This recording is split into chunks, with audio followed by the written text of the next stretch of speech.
transfer window as it did slam shut last night at 11 o'clock. 5 out, 2 in. And yeah, let's get just straight into it, analysing it. Let's start off with the outgoings first. In terms of the outgoings, Dele Alli, a straight up sale. Well, it was a free transfer originally, but 10 million if he makes 20 appearances. And I heard it gets to 40 million. Damasio said this morning if he reaches 40 appearances. Is that how it works? 80 appearances, sorry. 80, that makes more sense. 80 appearances, yeah, for 40 million.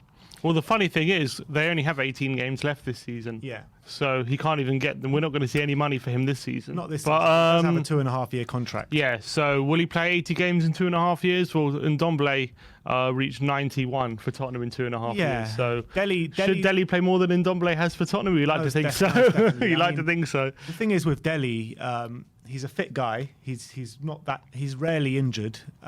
So you would say that he most likely will make the appearances. So I kind of am quite confident that we will get the full whack in the space of 2.5 years. Yeah, and I think then again, so 40 million's a pretty good deal, I would say, especially how Dele Alli's been performing over the past nearly 3 years now. So I think it was best to get him out of the team. I think that fire that really broke him into the team back in 2015 had sadly dissipated from him, and he hasn't been the same player for a while now. He seemed to have lost that hunger to really impact games and that fight that made the difference between him being an average player and him being a brilliant, great player.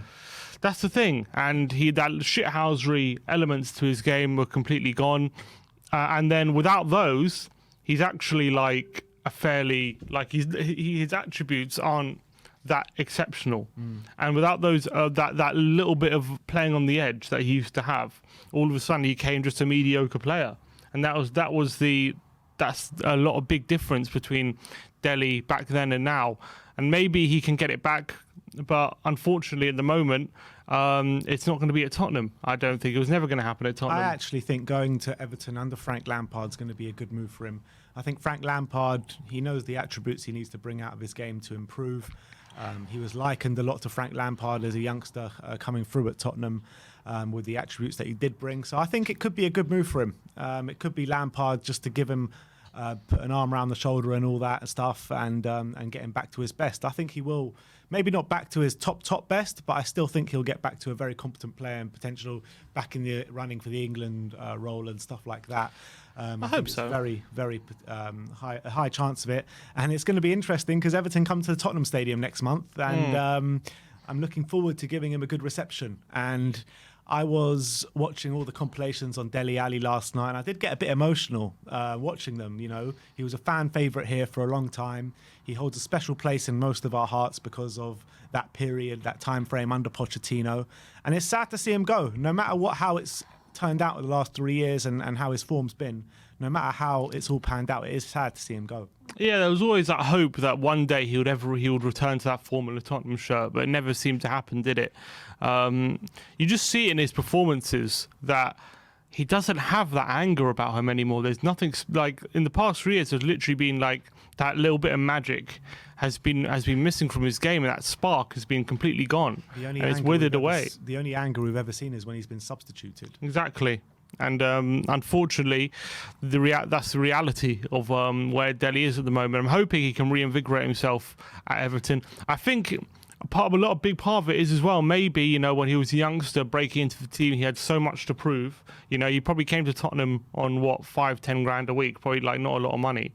And he probably had so much to prove. He was so hungry. You could see it when he was a young teenager, just how hungry he was to impress and break into the team. And ever since he's been on big money, 150 grand a week, he's been centre face of like Boohoo Man and all these things. He's like front and centre of all these advertising campaigns and social media, and then he started an e-gaming company and all this kind of stuff. And I don't know whether it distracted him or not, but you look back at that Mourinho interview with him, and it's just so spot on in terms of how he felt, how he feels, and how everyone feels towards Dele. And that was now 2 years ago. And he really hasn't. And to be honest, watching Dele now in that interview, he kind of had that smile like, I'm not really going to listen to you. Basically, that's the kind of look he had on his face, and I think it's borne out. So I think maybe he needs a new voice around him. He just needs a new culture. Maybe he got too comfortable at Tottenham around best mates with Dyer and Son and all that kind of definitely got too comfortable. And his rise to the top was so quick. Yeah, so quick. I mean, he came to Spurs as what, an 18-year-old kid or something? 19, yeah. 19. By the time he's 20, he's literally at the top of his game. Yeah. Literally. And he doesn't have, unfortunately, like Harry Kane understood that even though he got himself to the top, you only stay there with more hard work. Dele didn't do enough to maintain with even more hours in the training. Because what happens, it doesn't get easier when you get to the top; it gets harder because people work you out, people analyse you, people find ways to stop you. And Kane realised that, and that's the difference between the ascent in Kane and the ascent in Dele. Kane took that ascent as an opportunity to become one of the best forwards in world football, where Dele saw that ascent as I've made it, and time to relax. This is me. I'm in the big time now. I think he just took his foot off the pedal, and I'm not saying. I'm sure. Look, to get to that stage, you have to have a hard-working attitude. I'm sure, but it's those percentage points in elite level football that make all the difference. And he might have dropped off. He could have dropped off 2%, but that makes all the difference. To be fair, I think it was a lot more than 2%. I'm saying it could have been. No, 2. I know what you're saying. I know what you're saying. And when you compare those two players, right, Harry Kane and Dele Alli, at that time period, where Dele Alli was coming through and let's say at the top of his game, and Harry Kane, they were both on the same trajectory, right, in terms of their career. Harry Kane would never rest on his laurels. Harry Kane was never satisfied of what he was producing on the pitch. He always knew more was to come. He wants to be the best in the world. He wants to break records. He wants to be the leading Tottenham goal scorer. Developing more elements to his game as well. Exactly, always developing things to his game. Unfortunately, Dele Alli just never did that, and he kind of seemed like he did kind of rest on his laurels a bit. And when he got to the big time, he kind of focused on other things and not his football, which was the unfortunate thing about it all. But at the end of the day, I still love Dele. I think a lot of us still love Dele, and I wish him all the best in his future. It'll be hard to see him play against us. But in terms of the actual transfer, getting him out, and the prices that we got and everything surrounding the deal, is it thumbs up for you or is it thumbs down? Yeah, thumbs up. I think it's important. I think when it comes to Dele, and we'll talk about the other guys as well in a moment with Ndombele and Celso, I think it's not just the player themselves maybe being upset, they're always being left out and stuff and creating a bad atmosphere, but it's all the drama that surrounds him. You know, it's always a story with Dele Alli. If it's not in the squad, you know, there's always you get an Ornstein leaked team news 3 hours before kickoff. Oh, Dele Alli's not in the squad today, and then it becomes a whole story. Oh my God, Dele Alli's not in the squad. Should he be in the squad? All this drama, all this noise surrounding to himself. I know, but it becomes draining. And I think it negatively impacted sometimes him and the squad, all this talk, and the fan base. So I think it's very important we've got them for now anyway, especially Dele's permanently, but the other guys for now out of the squad, and that drama can. Huh? All the other players were the same. Ndombele was the same as well. There was always a drama surrounding him. Exactly. Celso, there was always a drama surrounding him. Dele, probably more to the extent than the other two. There's always a drama surrounding them. So I think all these drama players now are kind of out the door. We don't have any left, do we? Yeah, I think everyone now is more committed to the cause of fighting for things for Tottenham, and I think that's the most important thing. So in terms of outgoings, to touch on Dele, I think it was the right move, and I think getting good money for him in the long term. Remember, we only paid $5 million for him anyway, so it's a player that was never gonna happen again at Tottenham. Unfortunately, that's just reality. Yeah. So look, it's sad to see him go, but it definitely was about time that he did move on for his own good, for our own good, for everyone's own good, to be honest. And it's sad to see him go, but I think Tottenham got a good deal surrounding everything that has gone on the last 3 years. And yeah, it's sad to see him go, but I'm happy he has moved on at the end of the day. But let's move on to Tanguy Ndombele. Ndombele, obviously, it's a loan till the end of the season with an option to buy of 65 million euros. This one is also a very strange one. Drama seemed to surround him everywhere he went. cast your mind back to the Amazon documentary when he had that meeting with Daniel Levy. Daniel Levy Yeah. gave him a stern talking to. You're a fighter like "He's me. a fighter." Just like me, because when I was in school, they said I was dumb. No. Someone's saying Sim's mic's a bit too loud. I'm not sure Loud? if it is or not, if you can have a listen and see. But yeah, with Tanguy Ndombele, again, right time for him to move on. Never seemed to really work out for him. There's no doubting the talent this guy has, as we said time and time again. Technical ability, probably second to none in his position in European football. I really believe that. But when you don't have the attitude, you don't have the desire, you don't have the will, unfortunately, you're not a top player. And that's what's happened. And whether he unearths it at another club, which I'm sure he will, because, you know, with all the talent he has, he should be a top player within European football. He really should. But with what he showed at Tottenham, unfortunately, he's going to have to take a step back to make a step forward. And that step back is going back to the club that we did make a record transfer fee to Lyon. He has gone back there, and I do think it'll work out for him. I think people will see, and people will start talking about him by the end of this season, because he will show what he's about. But unfortunately, I'm not sure if he's ever going to make it in England. But it's a shame. Another one that's a big shame, because we all saw the talent that he has.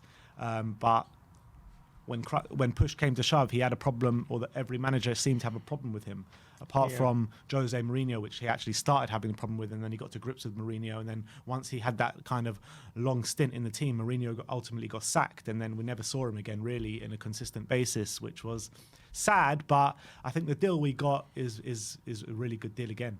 Yeah, considering Lyon paying a lot of his wages, and the option to buy is 65 million euros, which if we get anywhere near that, would be a fantastic deal considering how bad it's gone. In terms of Ndombele's time at Tottenham, obviously it's an unmitigated disaster, unfortunately, considering the money we paid for him and the quality he has and how much game time he's actually had on the pitch. But part of me feels for him, because he came to Tottenham off the back of a Champions League final under Mauricio Pochettino, known for playing attractive football, possession football, attacking football.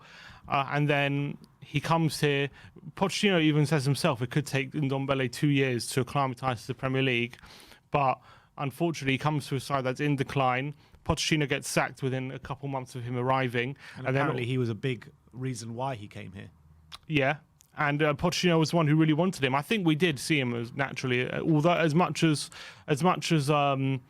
he isn't on that level, or people can argue he's a different player, I did think we saw him as a natural Dembele replacement. Yeah. I think that was clear. Yeah. That was how we were supposed to go. And he comes, and all of a sudden, after 2 months of him coming, we completely switch up our style of play. We completely change how we want to approach things. It's all of a sudden very deep, counter-attacking, different kind of football. And then isn't exactly clearly it's more as suited to him as maybe playing under Pochettino. I think if Pochettino would have stayed on till the end of that season, I think there's no doubt we would have. I'm not saying Ndombele would have fulfilled his potential, but there's no doubt we would have seen a better Ndombele sooner rather than later. It took him literally probably till September of the following year to start showing some form under Mourinho. First of all, he was playing in the cam role, and then moved a bit further back and was playing fairly well. But even under Mourinho at his best, there was still some undercurrent of that Mourinho didn't fully trust him. Like he always made comments, Mourinho, even when Ndombele was playing well, he said Ndombele has all the talent in the world, but he always leaves you wanting more. He always said that. He always leaves you with he can give more to the team, that he's not completely running his socks off. Yeah. And Conte was never going to have that. No, never. Obviously, even under Nuno, he didn't happen. And I just think it's a case of a player being mismanaged, and also a player himself not trying his hardest to make the situation work. And I think the two, I can understand why he's frustrated and maybe being mismanaged, but I also understand the coaching staff, they have a player who isn't seeming to anyway give his everything to the cause to make this transfer work. It seems like he's already looking for exit doors. He tried to leave twice before we eventually got him out. It's always as if like he would rather instead of fight to save his Tottenham career, he'd rather just cut his losses and leave. That's what it seemed, and that is not an attitude you want around the dressing room either, or in a team, especially when you're fighting for points and you want to fight for trophies and whatever. So I think it's best for everyone. But again, it's unfortunate that a player of supreme quality isn't going to fulfill his potential at Tottenham. Yeah. But it is what it is. Again, it was never going to happen here, especially how we were. You know, if in the summer, if we would have appointed someone like Ten Hag or something, or Potter even, I reckon that would have been better for Ndombele. But people like Conte and Mourinho and managers of that kind of ilk, whether Ndombele was ever the right fit for them, I don't know. I think if he had the right attitude and the right desire and right commitment on the football pitch, it could have worked, in my opinion. It could have worked under any manager. The guy's got that much talent. I think he can work in pretty much... I think he could work in any system if he put his mind to it and if he put the effort and the desire in. And unfortunately, it wasn't the case. And this guy, he's so good. It's going to be one of those where you look back on 5 years, 10 years, 20 years, 30 years, whatever it may be, and just look back on it and think like, wow, that guy, if only, you know, just one of those things where you look back and think about if only what could have been. And that's, Ndombele has that much talent where it's, you know, we're going to think about that for a long time, in my opinion, because of the talent he actually has. And I think he'll show it around Europe. I just don't think he'll show it in England. You reckon he'll get a big move later in his career? Yeah, I have no doubt about that. Whether he goes to a big club in Spain, I can see him going to a Barcelona or a Real Madrid. I can maybe see him, PSG. Even PSG. I can see him going to any of these clubs and actually having a good career for himself. Yeah, I also just have the feeling that Tottenham have a big part to play in why he didn't work out, as much as he himself has a probably bigger part to play in why he didn't work out. Yeah. All right. So that's Tanguy Ndombele. Thumbs up or thumbs down? Thumbs up. Yeah, agreed. Giovanni Lo Celso, he's gone to Villarreal on loan.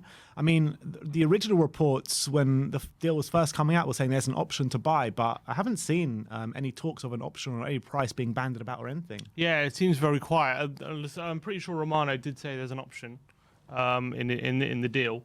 So I think that is the case, but there's been no talk about how much it is or anything like that. Because I think it was George Bannister that was talking on Twitter, and he was saying, all right, so 65 for Ndombele, 45 for Dele, and then whatever we can get for Lo Celso. There was no price banded out on it. Maybe he's just, I don't know, kept under the radar. Like no one, there does seem to be an option, I'm pretty sure, but I don't know. I think there's no real, it doesn't really say no one's confirmed how much the option is. Either way, he's gone on loan for 6 months. Whether there's an option or not, he's out the door for the rest of the season at least. And he's another player that I don't think he has as much talent as Ndombele, but he still has a supreme amount of talent. Giovanni Lo Celso came into the team and really hit the ground running. He was one of our better players for the just before lockdown in those 2 months. Probably our best player at that period of time. Came back after the lockdown and just never really kicked on from there. And you always felt left wanting more again with Giovanni Lo Celso, as you were with Ndombele. Again, you could see the talent that he had, but I don't know what it was with him. I mean, he kept getting injured, couldn't get him on the pitch as much as we wanted to. And then his performances, you just couldn't really back him up anymore as much as we were. And, you know, we kept being believers of Giovanni Lo Celso. We kept saying, believe in this guy, give him a consistent run in the team and he'll provide the goods. But we could never get him on the pitch consistently, ever. Yeah, and that was his biggest downfall, unfortunately. Again, another player bought under Pochettino. In the same window. Yeah, you would have thought Poch would have had a big say in getting him through the door.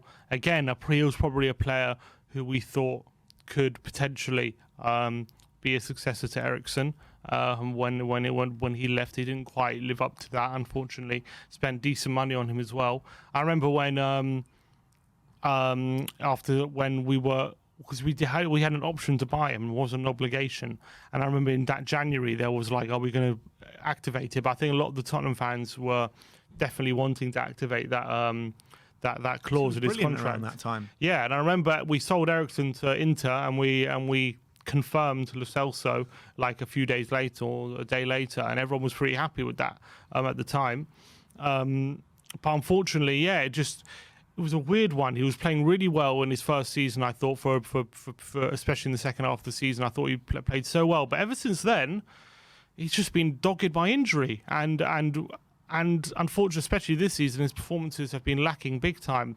But it's such an odd one because there was barely any talk of him leaving or anything like that. There wasn't much talk of him wanting out or Tottenham or the hierarchy not being happy with him. But all of a sudden, he was left out the game against Chelsea.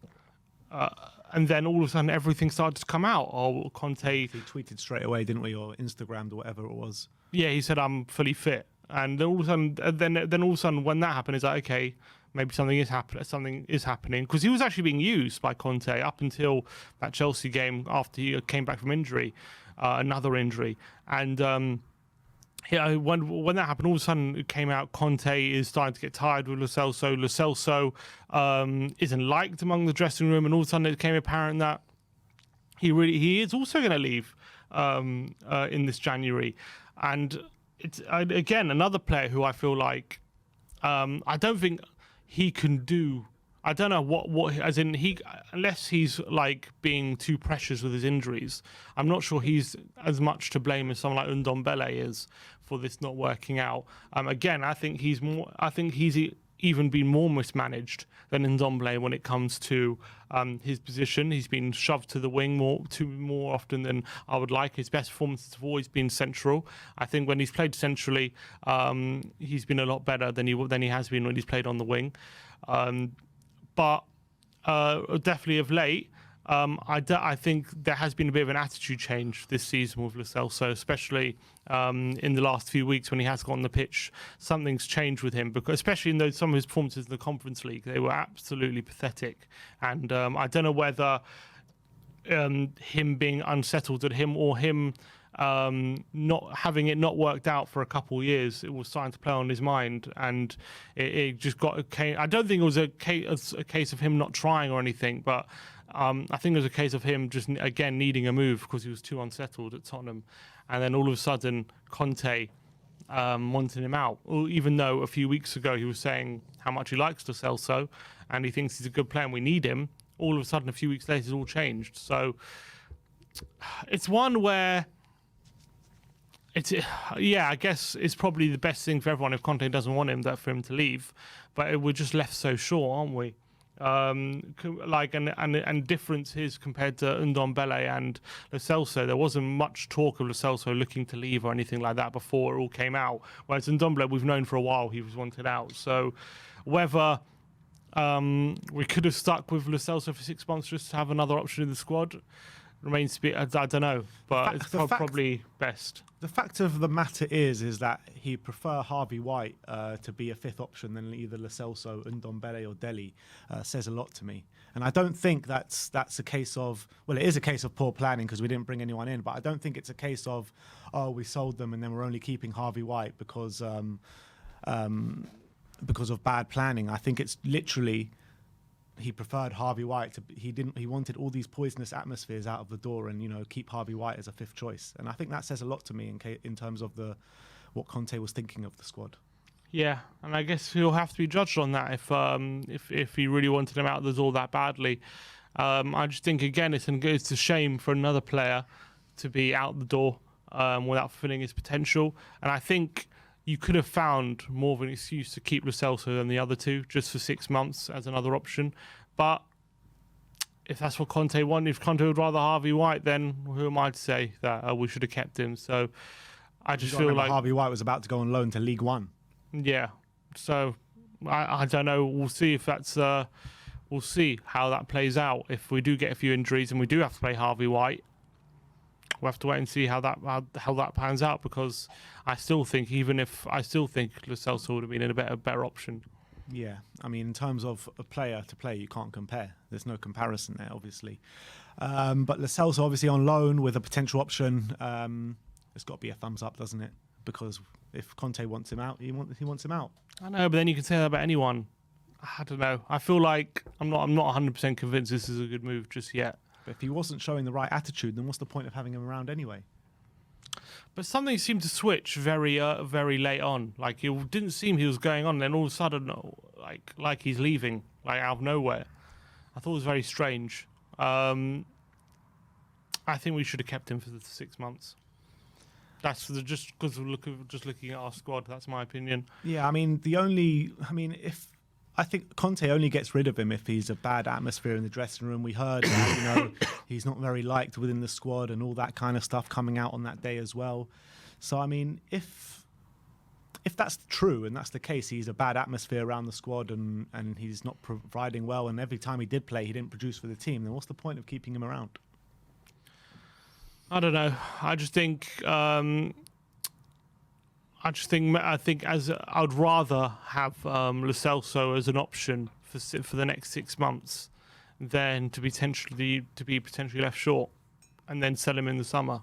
That's what I'd rather than have relying on Harvey White. Yeah, I mean, there's potential to maybe look, as I've said before, there's been other players cast out and then they come back in.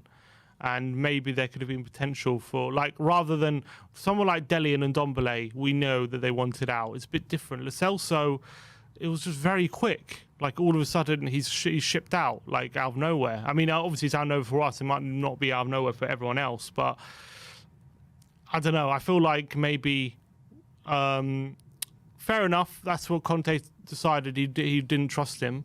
But I feel like if we would have got another one through the door, it'd be a thumbs up, but we didn't. So I feel like maybe one of those three we should have just kept for 6 months. And if that's the case, probably could have been Lo Celso. Yeah, I mean, look, I understand what you're saying, but if he was this kind of poisonous atmosphere within the dressing room and not giving his all for the team, then I completely agree with it, to be honest. I really do. But the next one, Bryan Gil, obviously going on loan for the rest of the season. It was the first reports were saying 18 months. But it looks like it is just 6 months and he will be back the next season. Me personally, I'm not too happy with the loan. I mean, I'm happy that he has gone on loan, but I would have preferred him to go to an English club to get to grips with the English football and stuff like that for his physical attributes. I don't really see too much point of him going back to Spain, where we've seen how he can do, and the league is just so much less of a physical battle than it is in England, and that's what we need to get him up to speed with. So I'm happy with him to go on loan, but I just wasn't really that happy for him to go to Spain on loan. I'm fine with it. I think, especially with Kulu coming in, I don't think there's going to be much game time for him second half of the season. So I'm happy with him going out on loan in general. In terms of him going back to Spain rather than say an English club, I reckon there's probably no English clubs coming in for him right now. So what are we going to do? I doubt that he has an option of going to an English club right now while he's shown what he's shown in England. So I think Spain going to a team like Valencia, getting more regular minutes, game time, and showing even though we've seen what he can do in Spain, not to the fullest extent. Like, it's only been one season in Eibar. Just because he had a decent season doesn't mean he's fully developed his game and we've fully seen what he can do. It just means he's had a decent season. So I think that he needs to develop his game even more. And I think with regular game time in Spain, he can do it. So I'm pretty happy. If he is going to get regular game time with Valencia, I'm pretty happy with that. I think that's a good move. Do you think he'll get regular game time there? I hope so. I don't really know what the state of their squad is, but I hope so. They seem pretty happy with him, so I'm hoping he will. And maybe he has a good reputation in Spain because he has some caps, doesn't he, for Spain? So I would like to think he will, because they're not doing that great. They're like mid-table, so I'm pretty sure he'll get regular game minutes there. Or he'll start off anyway. We'll see if he can keep up some good form and keep his place. So that's the outgoings: Lo Celso, Ndombele, Dele Alli, Bryan Gil. We have got rid of a lot of midfielders without bringing one in, which is definitely a down mark. But I'm happy that we have got the three out. Then we got out, looking like it will be for the foreseeable future in terms of Lo Celso, Ndombele, and Alli. Gil, look, I guess I am happy that he has gone on loan, but like I said, I would have preferred him to go to an English club, but it's not the be-all and end-all, to be honest. So I'm happy he will be getting consistent minutes. So in terms of the outgoings, I was fairly happy with. In terms of the incomings now, Kulusevski, I'm happy with Kulusevski coming in. I'm a big fan of him. Spurs have been linked with him for quite a while now. He's a player that Conte wanted to bring in at Inter. He's a player that Paratici did bring in at Juventus. So it obviously insinuates that both of them really believe in him. And he's a young talent, won Serie A Young Player of the Year a couple of years back. He's got immense quality about him in terms of his attacking talent, his work ethic on the pitch as well. So if he can bring that to Tottenham, then I think it's a very, very good signing for us. Definitely. I definitely agree with that, and I'm excited by what he can bring to Tottenham. I think physically he's built for the Premier League. He's a strong lad. He's pretty tall as well. So I think as a physicality point of view, I think he could definitely be a very good, be ready for the Premier League more than someone like Gil, who just physically isn't there. He's pretty pacey as well. He's not like lightning pace, but he's like pretty quick. He's no slouch, that's for sure, on the right hand side. It's like, I would say he's a bit like, in terms of pace-wise, someone like Mahrez, who's quick. He's not like the quickest in the league, like Sterling or something, but he's still got quite a bit of pace. And I think Kulusevski is quite similar to that. I think he adds a position that we needed in the forward line. He's versatile, so he can play central, can play on the right. And I think he's a player that the management really definitely wanted, and I think he's got a lot of potential, and I think he's shown already that he can be a very good player at a top level in Serie A. So I think this could potentially be a very good signing for us, and I'm very happy with what he could potentially bring to Tottenham. And it could be a player where we're thinking in a few years' time, unbelievable signing, and what a bargain. I'm hoping that's the case, and I've got a feeling it will be.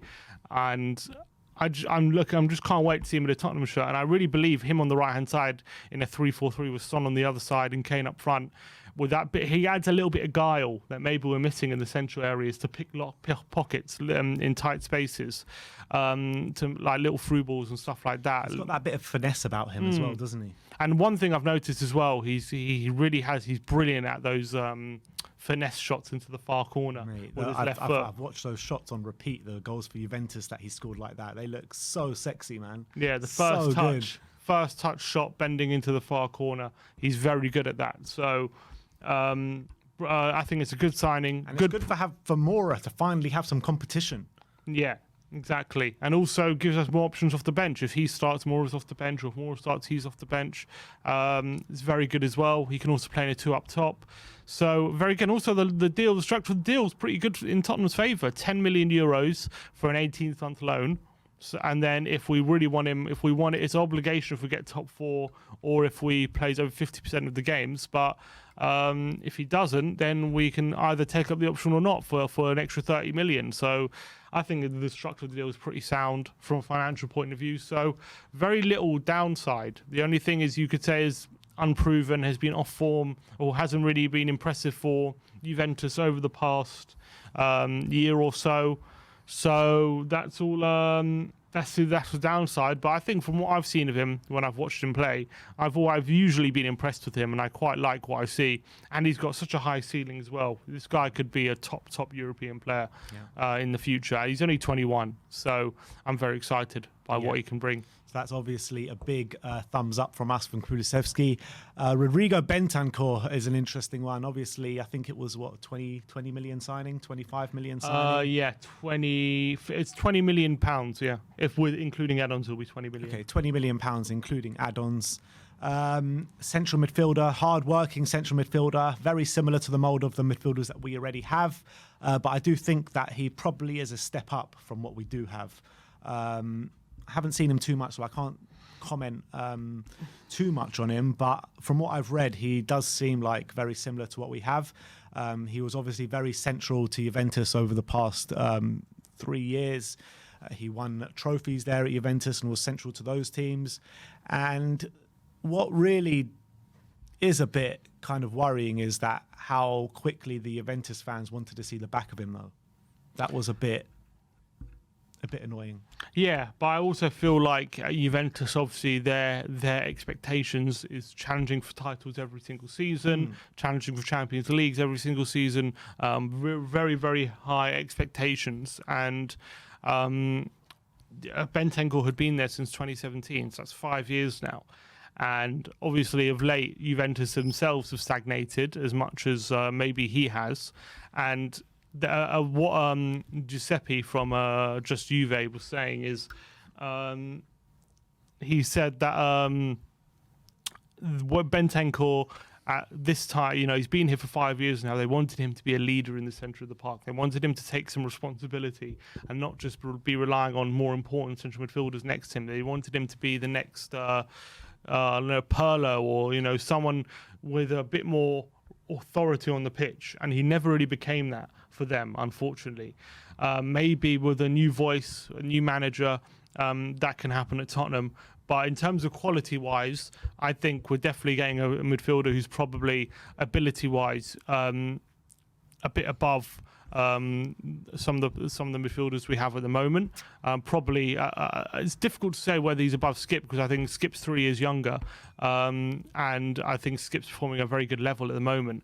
But Bentancur as well was winning leagues at Juventus at that age. So I think at the moment he's comes with a bit of very experience, a lot of know-how in his role. Conte will know how to use him, and I think it's definitely a very good option for the centre mid, especially how Conte wants to play.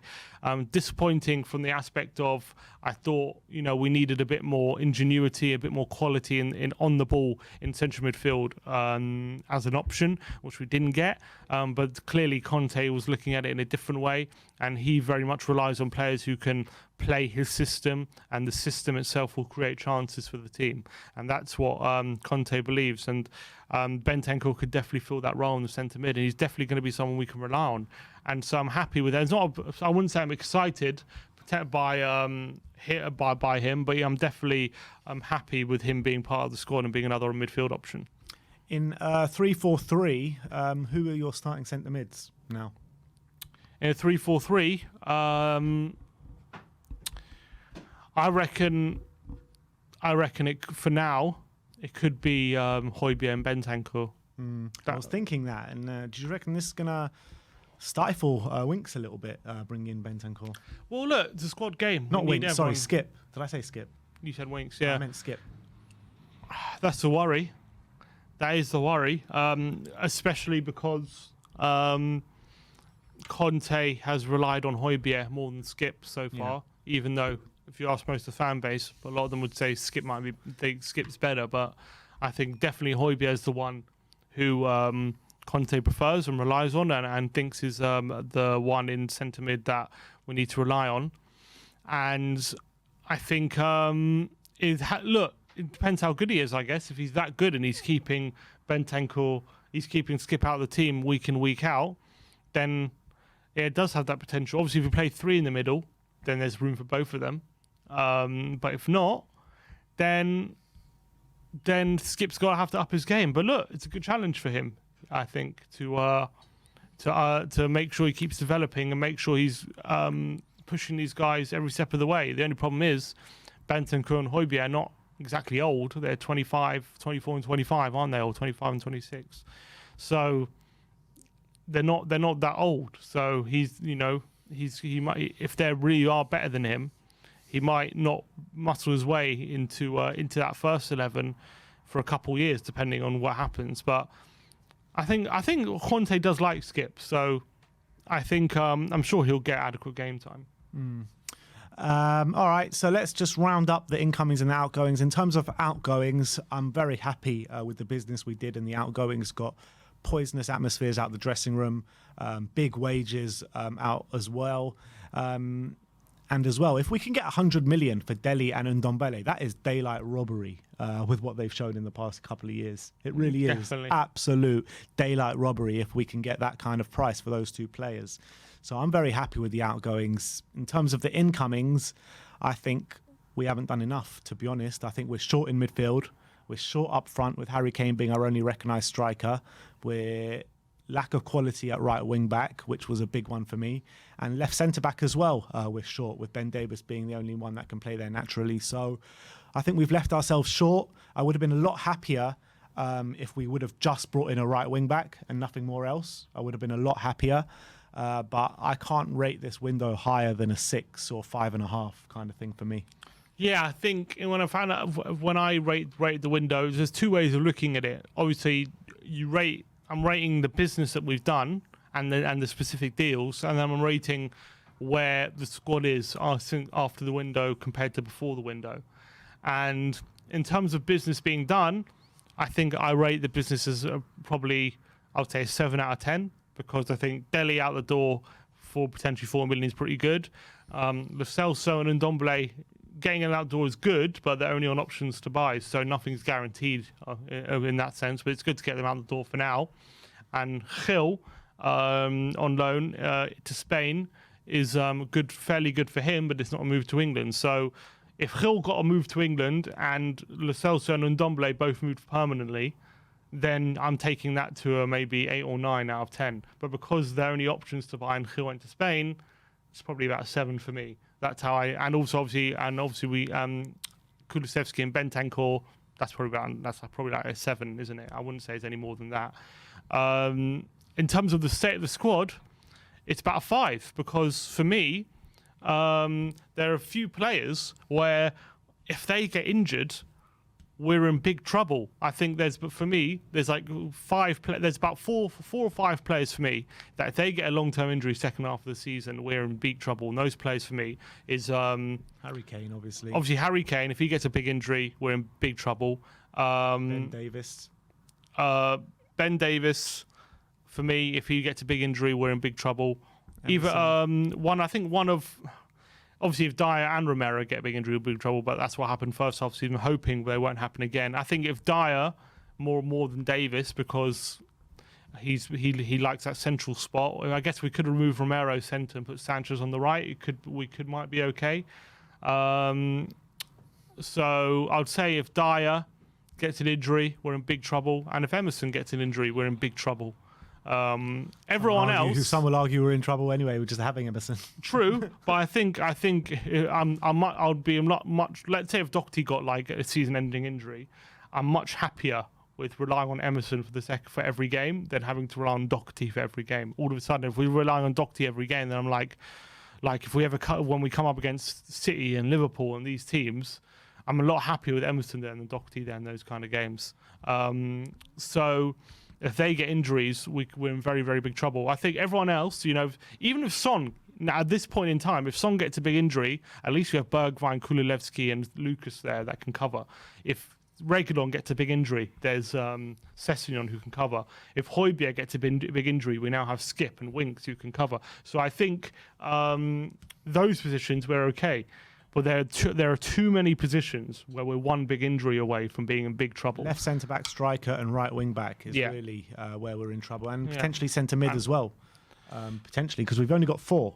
Yeah, so I think we can get one big injury, but if we get 2, then but one's okay. So I think that's too much to be relying on in the second half of the season for me. And as much as other teams are also heavily reliant on players not being injured. For example, if Arsenal have a centre-back injured or a striker injured, they're completely screwed.